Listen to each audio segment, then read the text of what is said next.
Aujourd'hui, je vais vous présenter nos différentes solutions pour gonfler votre bateau pneumatique.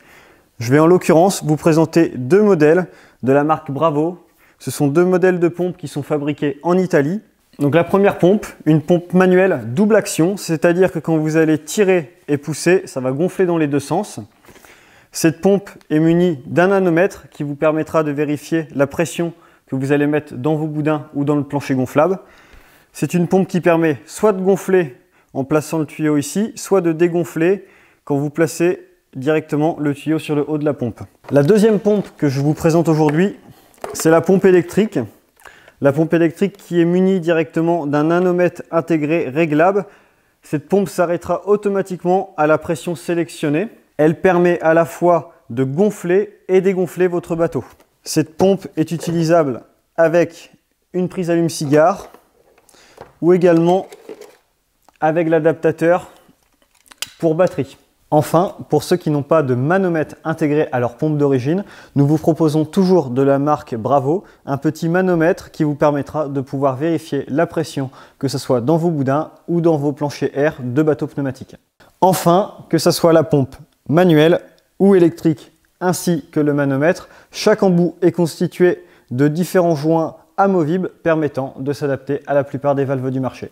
On va mettre les deux pompes en action sur ce bateau de 2,35. Je vous rappelle qu'il faut mettre donc 0,25 bar dans les boudins et sur les planchers gonflables 0,3 bar. L'hiver, sur les planchers gonflables, vous pouvez monter jusqu'à 0,5 bar. Il faut savoir que ces deux pompes sont des pompes haute pression qui peuvent monter jusqu'à 0,8 bar. Donc là, on va utiliser la pompe manuelle. Pour petit rappel, c'est tout bête, mais il faut bien penser à mettre la valve vers le haut, de manière à ce que quand vous allez renlever l'embout de la pompe, l'air ne s'évacue pas. Hop.